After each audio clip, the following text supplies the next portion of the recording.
They're making money now, plotting to give 7,500,000,000 people a vaccination. One of the biggest tricks of the arch deceiver is to make it unlawful for you to criticize their authority.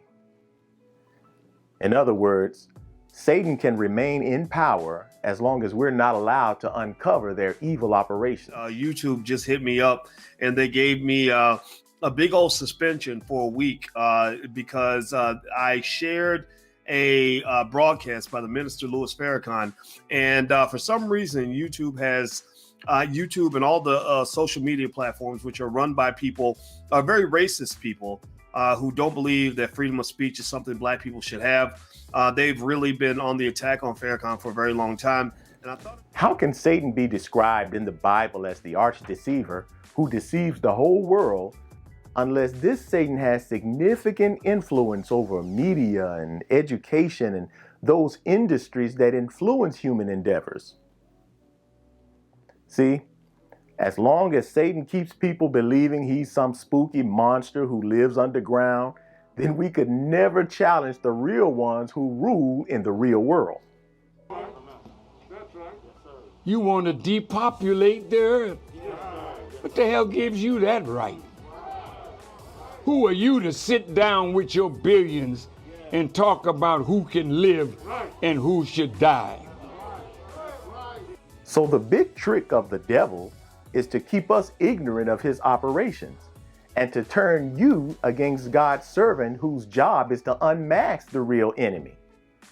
You know, that collective body described in the Bible as the man of sin and the synagogue of Satan.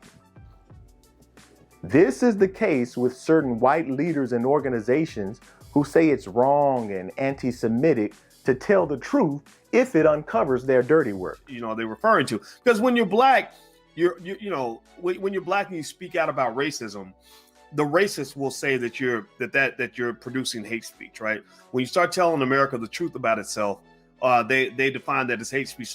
So that definition, that labeling of free speech as hate speech is the new type of oppression. That's the new fascism. That is racism 101. You know, there's a wise axiom which states, to learn who rules over you, simply find out who you are not allowed to criticize. And by the way, they're so afraid of the truth that they even claim this saying is anti-Semitic.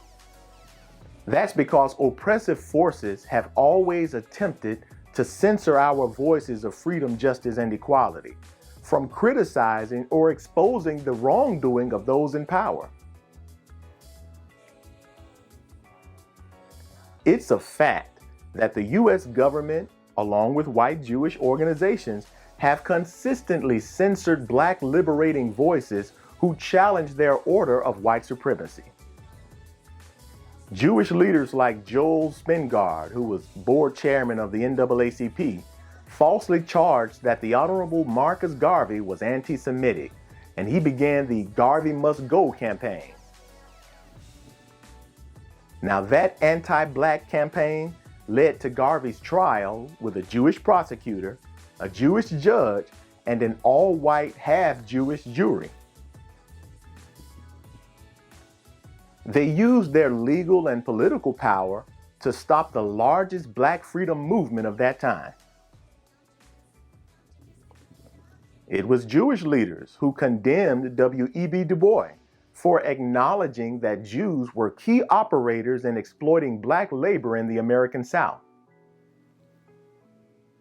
So they pressured Du Bois to rewrite his own accounts and observations of what he witnessed just to suit their liking. This is true. That's the censorship we're talking about. Dr. King was condemned as anti-Semitic for pointing out Jewish slumlords in Chicago and for criticizing exploitive merchants in Birmingham. Now, was that anti-Semitic, or was he just telling the truth? Since the 1950s, Jews used their political and media power to mischaracterize the most honorable Elijah Muhammad and his student Malcolm X as anti-Semitic, and they described them both as black Hitlers. These are the same slanderous tricks and lies they use against Minister Farrakhan today. The Anti-Defamation League advised the FBI's attacks against the Nation of Islam and all major black leaders and organizations by accusing them of spreading hate. Then they used the same lies they concocted to justify laws and policies to destroy our movements. See, that's how Satan works. He's described as the accuser of our brethren. Now, history has proven that it's impossible to manifest true black empowerment or truly challenge the system of white supremacy without offending certain white and certain Jewish groups whose dominance is actually sustained by our ignorance. But who's bold enough to call out those racist organizations like the Simon Wiesenthal Center and the ADL for depriving our people of freedom, justice, and equality? This is your history. Who's bold enough to expose the truth about the real world Satan so that people can truly be set free of their control? You're angry with me. Yes, sir. I'll take it. Right. Because the two that back me are very angry with you. Yes, sir. All the prophecies speak of a special messianic figure that will solve the mysteries of God and expose the reality of Satan's power in the real world. Well, Satan knows who that messianic one is and is working hard to keep you from recognizing him. Because that one bears the truth that disrupts the core of white world supremacy. The question is, are we wise enough and bold enough to stand with that one with the truth that frees us from Satan's power? Now, y'all be sure to follow my Ilya Rashad Muhammad YouTube and Facebook channels because I'm pretty certain they're trying to shut this one down for criticizing their racism too much. Stay connected as we show and prove how the research verifies the revelation.